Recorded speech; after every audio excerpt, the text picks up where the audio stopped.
आप सभी का स्वागत है मेरे YouTube channel political science with Ram में।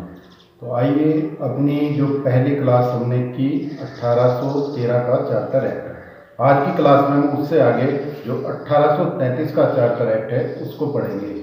तो 1833 का जो चार्टर एक्ट है ये हमारे लिए बहुत महत्वपूर्ण है। एक तो सर्वप्रथम इस चार्टर के माध्यम से जो बंगाल का गवर्नर जनरल होता था उस बंगाल के गवर्नर जनरल को पूरे भारत का गवर्नर जनरल बना दिया गया।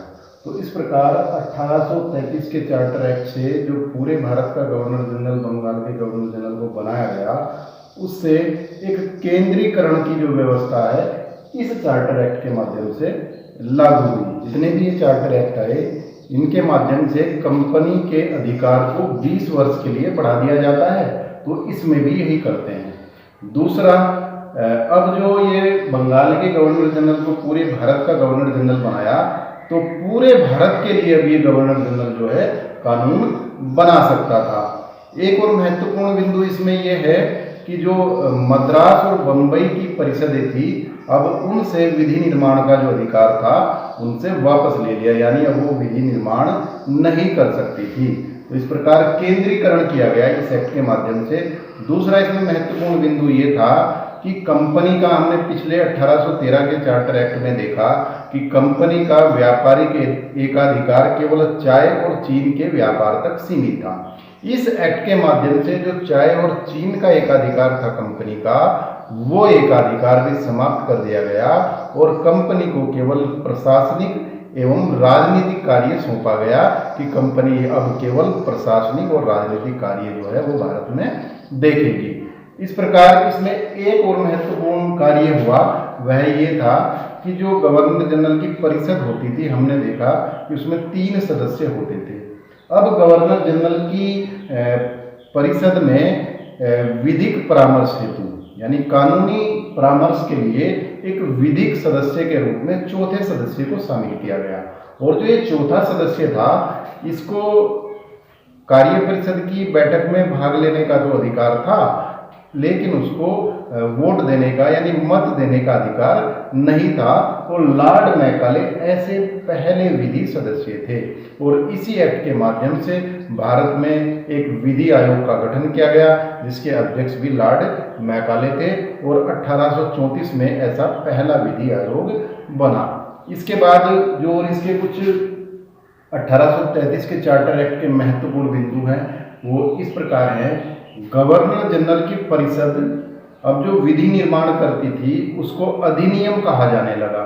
इससे पहले जो विधि निर्माण उसने किया उसको विनियम कहा जाता था। इस एक्ट के माध्यम से अब जो पूरे भारत के लिए गवर्नर जनरल की परिषद विधि निर्माण करेगी उसको अधिनियम कहा जाएगा। और इसमें एक बात और महत्वपूर्ण है कि जो नियंत्रक मंडल था, गवर्नर जनरल की परिषद द्वारा बनाया हुआ कानून, बनाई हुई विधि को नियंत्रक मंडल जो है वो अस्वीकृत भी कर सकती थी और फिर अपना भी कानून वो बना सकती थी। ये पावर जो है नियंत्रक मंडल को दे दी गई। उसके बाद इसमें एक और महत्वपूर्ण बिंदु ये आता है कि कंपनी के कर्मचारियों की नियुक्ति के लिए जो धर्म, मूल वंश और जन्म स्थान और रंग के आधार पर अब भेदभाव नहीं किया जाएगा, यानी भारतीय भी इसमें जो है कंपनी के कर्मचारी के रूप में नियुक्त हो सकते हैं। तो ये महत्वपूर्ण बिंदु इस एक्ट की थी। इसी एक्ट के माध्यम से अगर आप देखेंगे तो जो दास प्रथा का उन्मूलन है वो भी इसी एक्ट के माध्यम से किया गया और 1843 में जो दास प्रथा थी उसका पूर्णतः उन्मूलन कर दिया गया। और इसी में एक क्वेश्चन और महत्वपूर्ण बनता है कि बंगाल के गवर्नर जनरल को भारत का गवर्नर जनरल बनाया गया, तो ऐसे पहले गवर्नर जनरल कौन थे जो भारत के गवर्नर जनरल बने? तो लॉर्ड विलियम बेंटिक ऐसे गवर्नर जनरल थे जो भारत के पहले गवर्नर जनरल बने और बंगाल के अंतिम गवर्नर जनरल थे। इसके बाद हमारा आता है 1853 का चार्टर एक्ट। तो 1853 के चार्टर एक्ट में कंपनी के प्रशासनिक और विधायी कार्यों को अलग किया गया, अर्थात विधायी कार्यों के लिए एक 12 सदस्यीय विधान परिषद की स्थापना इस एक्ट के माध्यम से की गई। और जो 12 सदस्यीय विधान परिषद थी उसमें विभिन्न प्रांतों के जो प्रतिनिधि थे वो चुनकर इसमें आए। तो इस प्रकार क्षेत्रीय प्रतिनिधित्व का सिद्धांत भी इसमें लागू किया गया। परंतु जो ये विधान परिषद थी, जो विधान परिषद कानून बनाती थी, उन कानून के लिए गवर्नर जनरल की सहमति आवश्यक थी, अनुमति आवश्यक थी। और गवर्नर जनरल ऐसे कानूनों पर वीटो भी कर सकता था, यानी वीटो करने की पावर जो है वो गवर्नर जनरल को थी। विधान परिषद कानून बनाने के लिए उसमें गवर्नर जनरल की जो है महत्वपूर्ण जो है एक स्थिति थी, उसकी परमिशन की आवश्यकता पड़ती थी, उसकी सहमति की आवश्यकता पड़ती थी। और गवर्नर जनरल ऐसे कानून को वीटो भी कर सकता था, समाप्त भी कर सकता था। इसके बाद इस एक्ट की जो और महत्वपूर्ण बातें हैं वह ये हैं कि हमने देखा अन्य चार्टर एक्ट में कि कंपनी के अधिकार को 20-20 वर्षों के लिए बढ़ाया गया। पर ये ऐसा चार्टर एक्ट था, ये अंतिम चार्टर एक्ट भी है कि जिसमें ये कंपनी के लिए ये कहा गया कि कंपनी के शासन को भारत में कभी भी समाप्त किया जा सकता है, अर्थात कंपनी का कोई कार्यकाल इसमें निश्चित नहीं किया गया।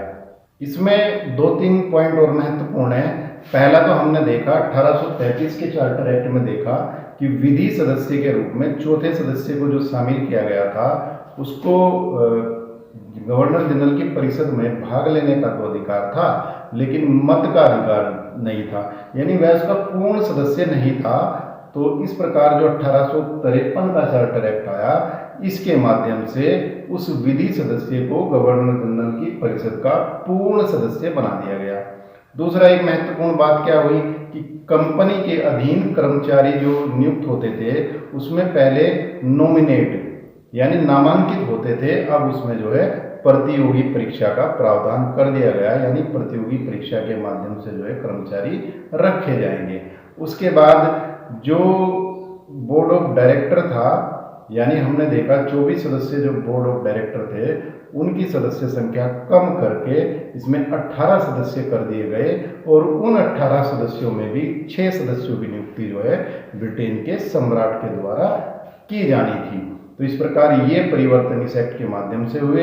इसमें एक बात बहुत महत्वपूर्ण है, याद रखने योग्य, वह यह है जो मैंने अभी पहले बताई कि ब्रिटिश संसद को ये पावर दी गई कि ब्रिटिश संसद कभी भी भारत में कंपनी के शासन को समाप्त कर सकती है।